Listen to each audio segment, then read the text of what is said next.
Jemaat Maha Tuhan, agung dan mulialah Tuhan Allah.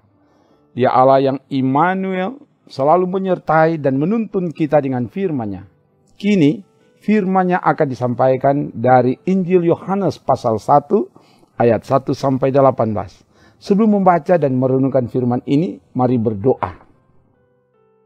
Ya Bapa, terangilah jalan hidup kami dengan terang firman-Mu, supaya kami tidak lagi berjalan menurut kehendak dunia ini.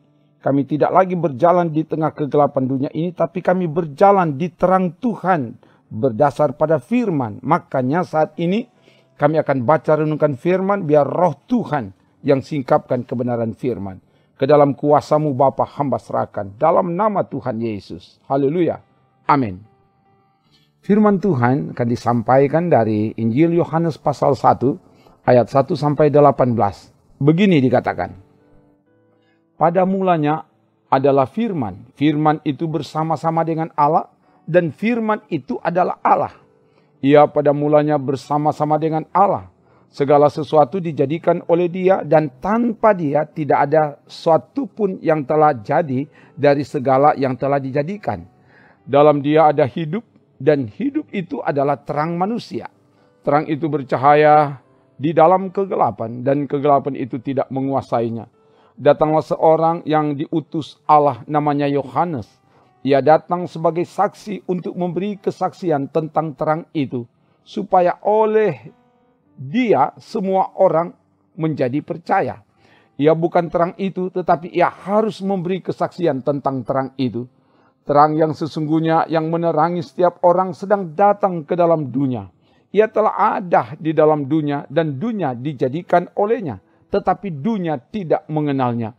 Ia datang kepada milik kepunyaannya, tetapi orang-orang kepunyaannya itu tidak menerimanya. Tetapi semua orang yang menerimanya diberinya kuasa supaya menjadi anak-anak Allah, yaitu mereka yang percaya dalam namanya. Orang-orang yang diperanakkan bukan dari darah atau dari daging, bukan pula secara jasmani oleh keinginan seorang laki-laki, melainkan dari Allah. Firman itu telah menjadi manusia dan diam di antara kita. Dan kita telah melihat kemuliaannya, yaitu kemuliaan yang diberikan kepadanya sebagai anak tunggal Bapa, penuh kasih karunia dan kebenaran. Yohanes memberi kesaksian tentang Dia dan berseru, katanya, inilah Dia yang kumaksudkan ketika aku berkata, kemudian daripadaku akan datang Dia yang telah mendahului aku, sebab Dia telah ada sebelum aku. Karena dari kepenuhannya kita semua telah menerima kasih karunia demi kasih karunia. Sebab hukum Taurat diberikan oleh Musa, tetapi kasih karunia dan kebenaran datang oleh Yesus Kristus. Tidak seorang pun yang pernah melihat Allah, tetapi anak tunggal Allah yang ada di pangkuan Bapa, Dialah yang menyatakannya. Demikian firman Tuhan. Jemaat Maha Tuhan, Injil Yohanes ditujukan kepada orang Kristen yang berlatar belakang Yunani. Mereka sedang menghadapi tantangan iman dari ajaran Gnostik yang mengajarkan bahwa materi adalah jahat, maka Yesus tidak mungkin menjadi manusia. Mereka menyangkal, menolak, dan tidak menerima kemanusiaan Yesus. Makanya ketika Yesus datang ke dalam dunia, firman yang telah menjadi manusia, ayat 14, Ia ada di dalam dunia, dunia tidak mengenalnya. Ia datang kepada milik kepunyaannya, tetapi orang-orang kepunyaannya itu tidak menerimanya. Ayat 10 dan ayat 11. Mereka tidak menerima karena mereka telah terpengaruh dengan ajaran tersebut. Dan untuk itulah Injil Yohanes ini ditulis dengan maksud meyakinkan umat supaya kamu percaya bahwa Yesuslah Mesias, Anak Allah, dan supaya kamu oleh imanmu memperoleh hidup dalam namanya. Nanti dilihat Yohanes 20 ayat 31. Penginjil mau menegaskan bahwa Yesus Kristus adalah firman. Firman dalam bahasa Yunani logos, artinya sabda, buah pikiran yang diungkapkan dalam perkataan. firman atau kata-kata Tuhan yang menjadi daging, menjadi manusia dalam diri Yesus Kristus. Firman itu bersama-sama menyatu dengan Allah, dan firman itu adalah Allah. Segala sesuatu dijadikan, diciptakan oleh Allah dengan firman-Nya, dengan perkataannya. Tanpa Dia tidak ada sesuatu pun yang telah jadi dari segala yang telah dijadikan. Nanti dilihat ayat 1 sampai ayat 3 dan nanti dibandingkan dengan kitab Kejadian pasal 1. Di sini menggambarkan bahwa Allah dan firman yang menjadi manusia dalam diri Yesus Kristus tidak terpisahkan. Bukan pribadi yang berbeda, tapi pribadi yang sama dalam satu kesatuan. Makanya Yesus katakan, barang siapa telah melihat aku, ia telah melihat Bapa. Yohanes 14 ayat 9. Tidak seorang pun yang pernah melihat Allah, tetapi anak tunggal Allah yang ada di pangkuan Bapa, dialah yang menyatakannya. Ayat 18. Dan bahkan dengan tegas Yesus katakan, aku dan Bapa adalah satu. Yohanes 10 ayat 30. Untuk apa Yesus datang? Bagian firman memberitahukan bahwa Dia datang sebagai terang, bukti penggenapan janji Allah. Yesaya 9 ayat 1, Yesaya 60 ayat 1 dan 2. Dia datang untuk menerangi dunia yang berada di dalam kegelapan. Terang itu bercahaya di dalam kegelapan, dan kegelapan itu tidak menguasainya. Ayat 5. Terang dalam bahasa Yunani pos, menunjuk pada nyala atau obor, lampu yang menerangi kegelapan.